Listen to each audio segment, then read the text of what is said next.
We've been talking a lot about those New Year's resolutions to get fit that so many people have. Orangetheory is one of the fastest growing fitness studio chains in the country.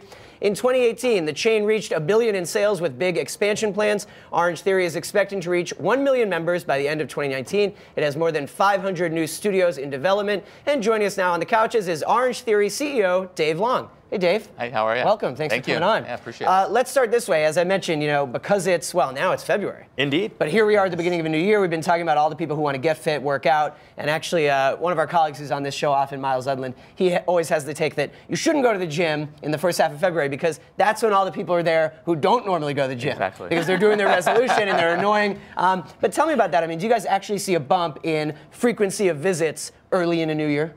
We do. I think, with Orangetheory is fortunate is we see a pretty consistent pattern throughout the year, but there's still a bump in January. I think what's good about it is that we really work hard to have folks maintain their schedule and commit to certain times the week and the day so that they can carry that through. So we're really busy all the way up through April, and then we see a little bit of a dip. Right. Yeah. Please. I'm really interested in the technology that you use, OT tech. I mean, how are you able to track people, like when you're on the treadmill, like calorie counts and all that, and your heart rate?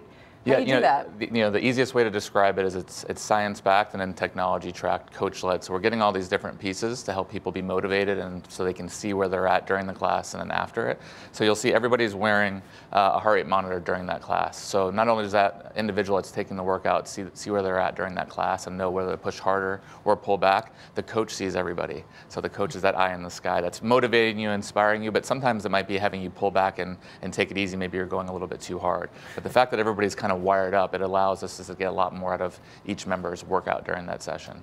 Yeah, it's pretty interesting. I haven't been to one of these, but my family members have. My dad, my sister-in-law both love it, and they always compete over what you call splat points, which is when you're tracking these customers of yours when they're working out in the gym. It's always a competition between them to see who actually worked out harder and pushed themselves harder. Whenever we talk to a bunch of startups in the space, personally, with fitness, they mention how big competition is. Is that something that you've seen in terms of driving engagement, why people actually want to go to the gym, make it fun again?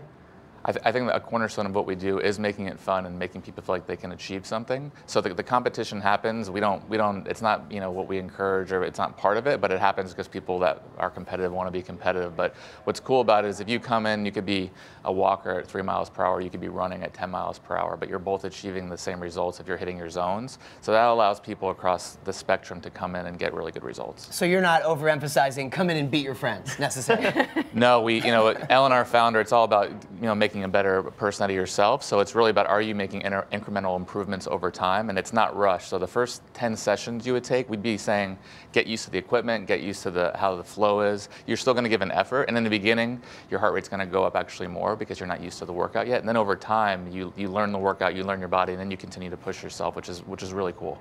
Dave, let's zoom out a little bit and just look at the rise of classes in general, because it feels to me like in the last couple of years, that has been the focus. Of course, there are all these different types. There's yoga and there's CrossFit. I feel like CrossFit a little bit has kind of faded in terms of its popularity, but there was a time when CrossFit was the thing. Yeah. And then right now, boxing classes are really big too. Yeah. As I understand it, I've enjoyed doing that. Shadow box.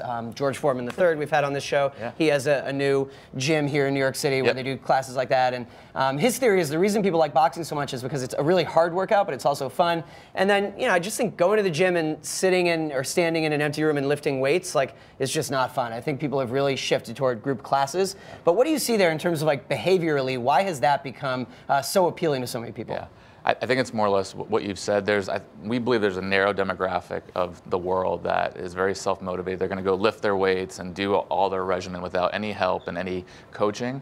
The rest of the world, and we think it's 90%, maybe more, this class environment provides the energy, provides motivation, it provides accountability. You've got to show up at 7 a.m.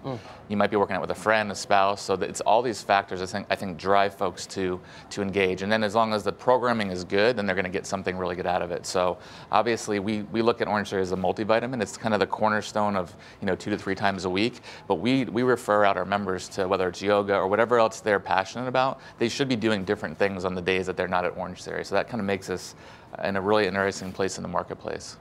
And I see that you've expanded globally, right? You're in more than 20 countries. Yeah, so how did you guys accomplish that? You know, we have a partner that launched Canada 5 years ago, so we got Pseudo in the international markets very early. He's going to cross 100 locations this year, which we're very excited about. And so then, is that a franchisee? It's a master franchisee, and then he has franchisees, you know, amongst the brand throughout Canada. And so what happened is, as we started opening more studios in the U.S., folks came from, you know, all the global markets and loved it. And so organically, we started to find the right partnerships to expand throughout, you know, the rest of the world, which has been super exciting. And that's kind of our 20-year plan. Like, you know, where do we go once the U.S. becomes more saturated as all these international markets? U.S. getting saturated because classes are so hot. Yes. I mean, I couldn't get in. I tried to get in. I tried to join all this craze. Couldn't do it. We'll get you. Right, Sure, the three of us are going to do a Wi-Fi AM workout at Orangetheory. I would. Oh, that would gain more splat points than anyone here. It would be Yeah. my, it would be there my goes the goal. competitive drive. I don't know if this is More going to splat work out points is very not well. always better, though. Oh, hear that? All right. Dave, thanks so much. Yeah, thank Good you. stuff.